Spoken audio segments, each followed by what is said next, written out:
ഹസൻ ബാക്കവി മുട്ടന്നൂർ എന്ന് പറയുന്ന മുസ്ലിയാർ എഴുതിയതാണ്. ഈ മുസ്ലിയാർ ഈ പുസ്തകത്തിൽ പറയുന്ന ഭാഗം വളരെ വ്യക്തമായി നിങ്ങൾ ശ്രദ്ധിക്കേണ്ടതുണ്ട്. എന്താണെന്നറിയോ? മുജാഹിദികൾ വാദമായിട്ട് പറയുകയാണ്, കേട്ടോളൂ.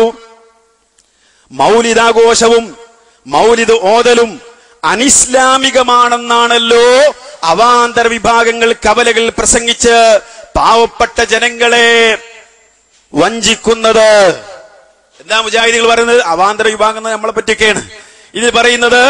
മൗലിദാഘോഷവും മൗലിദ് ഓതലും അനിസ്ലാമികമാണെന്നാണല്ലോ അവാന്തര വിഭാഗങ്ങൾ കവലകൾ പ്രസംഗിച്ച് പാവപ്പെട്ട ജനങ്ങളെ വഞ്ചിക്കുന്നത്. അനിസ്ലാമിക എന്ന് പറഞ്ഞ ബിദ്അത്തിനാണോ ശിർക്കിനാണോ പറയല്? ബിദ്അത്തിനാണോ ശിർക്കിനാണോ പറയല്? ഇത് നിങ്ങൾ തന്നെ ഞങ്ങളുടെ വാദം ഇതാണെന്ന് പറഞ്ഞ് എഴുതിയതാ. ആരെഴുതി? ഹസൻ ബാക്കവി മുട്ടന്നൂർ എന്ന് പറയുന്ന ആള്. പറയട്ടെ, അതുകൊണ്ട് തന്നെ ആ സംവാദ വ്യവസ്ഥയിൽ ഞങ്ങൾ വ്യക്തമാക്കിയ പോലെ അത് ആവർത്തിക്കുന്നു. ആ നിലക്ക് മൗലിദ് കിതാബുകള്, അതിലുള്ള വരികള് പുണ്യം പ്രതീക്ഷിച്ചുകൊണ്ട് പാരായണം ചെയ്താൽ അത് ബിദ്അത്താണ്. അവയിൽ പലതിലും ശിർക്കുള്ളവയുണ്ട്. അതുകൊണ്ട് ആ ജാതി മാലകളും മൗലിദുകളും ഒക്കെ ഒഴിവാക്കണേ എന്നാണ് ഈ സമൂഹത്തോട് മുജാഹിദ് പ്രസ്ഥാനം പറഞ്ഞുകൊണ്ടിരിക്കുന്നത്. പിന്നെ മറ്റൊരു സംഗതി എന്താണ്? 5 മൗലിദുകൾ ഇവര് മുസ്ലിയാക്കന്മാർ എടുത്തു കാണിച്ചില്ലേ? ആ സമയത്ത് എന്തേ നിങ്ങൾക്ക് അതിന് തയ്യാറായിക്കൂടെ? അതിന് മറുപടി ഞങ്ങൾ അവിടെ വെച്ച് തന്നെ പറഞ്ഞിട്ടുണ്ട്. മൗലിദുമായി ബന്ധപ്പെട്ട ആ ഒരു ചർച്ച അത് പിന്നീട് ആവശ്യമില്ലാത്ത നിലക്ക് ഏതായാലും നമ്മള്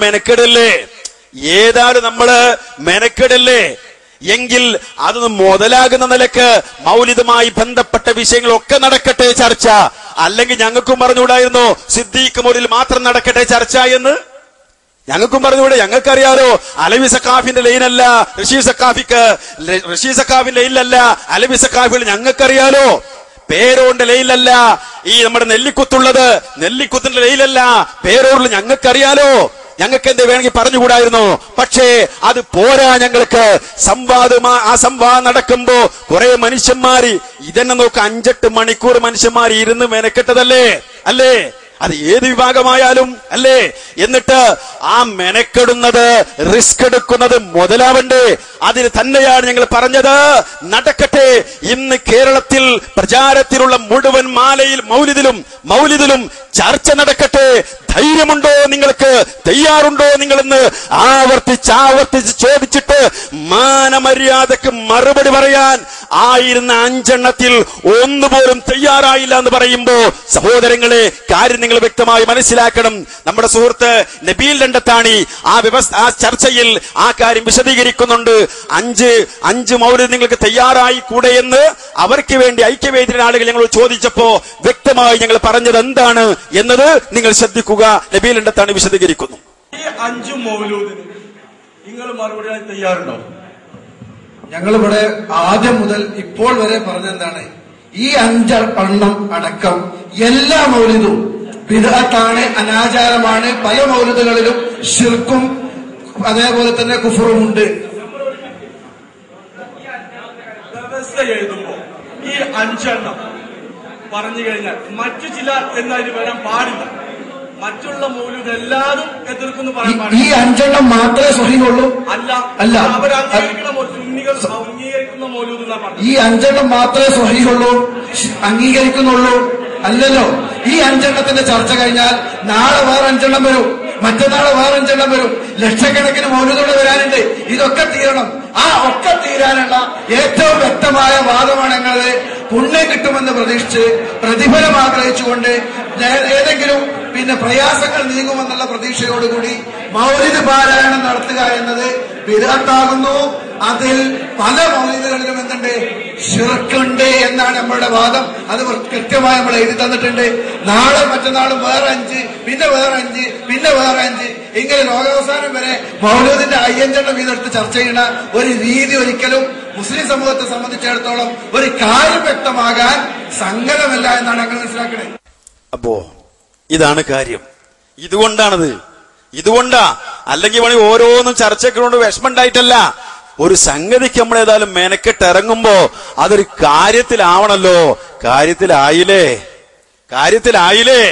എന്തേ നമ്മുടെ നാട്ടിലുള്ള സബീന അത് നിങ്ങൾക്ക് കാണാം ശേഷം എന്ത് ഐക്യവേദിയുടെ സഹോദരങ്ങള് അതിലെ പ്രവർത്തകര് അവരുടെ വീട്ടിൽ പാരായണം ചെയ്തൊരു മൗലിക കിതാബ് കൊണ്ടുവന്നിട്ട് പറഞ്ഞു, ഉസ്താദേ ഇത് വെച്ചിട്ട് ചർച്ചകൾ തയ്യാറുണ്ടോ? ഇല്ല, അതിന് തെറ്റുണ്ട്, അതിന് ശരിയല്ല, അത് മുഴുവൻ ശരിയല്ല. എന്നാ ചോദിച്ചു അതിലെ 12 ലിസ്റ്റ് അപ്പൊ കേൾക്ക ശേഷം 12 1 2 3 12 വായിച്ചു. അതിന് തയ്യാറുണ്ടോ ഉസ്താദേ? ഇല്ല. വേദി കയറിയാലേ മുജാഹിദീങ്ങളോട് സ്റ്റേജിലേക്ക് വന്നോളൂ, ഞങ്ങൾ നിങ്ങളെ വെല്ലുവിളിക്കുന്നു, വന്നോളൂ, ഏതും ചോദിച്ചോളൂ എന്ന് പറയുന്ന നമ്മുടെ സാധു കവി വല്ലാതെ കുടുങ്ങിപ്പോയ രംഗമായിരുന്നു അത്. ശേഷം കാണാം ഇൻഷാ അല്ലാഹ്.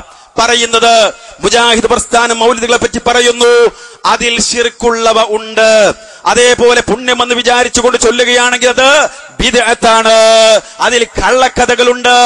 ഈ കാര്യങ്ങൾ മുജാഹിദ് പ്രസ്ഥാനം എന്നും എപ്പോഴും തുറന്നു പറയുന്നു. ഇതിടക്കൊരു സംഗതി, ആ റോഡ് ബ്ലോക്ക് ആക്കാതെ ഒന്ന് ലേശം മാറിക്കൊടുക്കുക, ഒന്നാണ് സൈഡിലേക്ക് നിന്ന് കൊടുക്കുക. സഹോദരന്മാരെ, ഇനി നമ്മൾ ശ്രദ്ധിക്കേണ്ടത് എന്താണ്? ഈ മൗലിദുകൾ ശിർക്ക് ഉണ്ടോ ഇല്ലേ അതും നമ്മൾ പരിശോധിക്കേണ്ടതുണ്ടല്ലോ. പരിശോധിക്കാം നമുക്ക്. ഉദാഹരണം പറഞ്ഞാൽ മങ്കൂസ് മൗലിദിൽ തന്നെയുള്ള ഒരു വരി നമുക്ക് എല്ലാവർക്കും അറിയാം. ഇർതകബതു അല്ലേ? ഇർതകബതു അലൽ ഖത്വാ ഗൈറ ഹസ്രിൻ വഅദദ് ലക അഷ്കൂ ഫീഹി യാ സയ്യിദി ഖൈറൻ നബി. ഈ വരി മുജാഹിദുകൾ അവരുടെ വേദികളിൽ പ്രസംഗിക്കാറുണ്ട്, എടുത്തു വെച്ചുകൊണ്ട് പ്രസംഗിക്കാറുണ്ട്. എന്നാൽ ഇതിനർത്ഥം എന്റെ വക പറയുന്നില്ല, ഞങ്ങളുടെ വക പറയുന്നില്ല. കേട്ടോ, ഇതിന് നിങ്ങളുടെ തൊട്ടടുത്തുള്ള പട്ടാമ്പിക്കാനായ മുഹമ്മദ് മാസ്റ്റർ എന്ന് പറയുന്ന ആള്, മുഹമ്മദ് മാസ്റ്റർ പട്ടാമ്പി എന്ന് പറയുന്ന ആള് പരിഭാഷപ്പെടുത്തിയ പുസ്തകമാണിത്. മൗലിദിന്റെ ആവശ്യവും പ്രസക്തിയും മങ്കൂസ് മൗലിദ് പരിഭാഷ. ഈ പുസ്തകത്തിൽ പറയുന്ന അർത്ഥം കേട്ടോളൂ. എന്താണ്? എണ്ണവും പരിധിയുമറ്റ വിധം തെറ്റുകളിൽ മുഴുകിപ്പോന്നവനാണ് ഞാൻ. അക്കാര്യത്തിൽ പശ്ചാത്താപഭാരത്തോടെ ഞാൻ അങ്ങയോട് തന്നെയാണ് സങ്കടമുണർത്തുന്നത്, എന്റെ നാഥനായ പ്രവാചക പ്രഭുവായ നബിയേ. എന്റെ നാഥനായ പ്രവാചക പ്രഭുവായ നബിയേ, നിങ്ങളോടാണ് ഞാനത് ബോധിപ്പിക്കുന്നത്, സങ്കടമുണർത്തുന്നത്. നിങ്ങൾ ആലോചിക്കും സഹോദര, ഇത് ഞങ്ങളുടെ വക പരിഭാഷ അല്ല. മുഹമ്മദ് മാസ്റ്റർ പട്ടാമ്പി എന്ന് പറയുന്ന ഈ വല്ലപ്പുഴക്കടുത്ത് നാടാണല്ലോ പട്ടാമ്പി. അവിടെയുള്ള ഒരു മുഹമ്മദ് മാസ്റ്റർ എന്ന് പറയുന്ന മനുഷ്യൻ പരിഭാഷപ്പെടുത്തിയ പരിഭാഷയാണ് എന്റെ കയ്യിലുള്ളത്. ഇതിനെ ഞാൻ വായിച്ചത്. കേട്ടോ ഒന്നുകൂടെ. എണ്ണവും പരിധിയുമറ്റ വിധം തെറ്റുകളിൽ മുഴുകിപ്പോന്നവനാണ് ഞാൻ.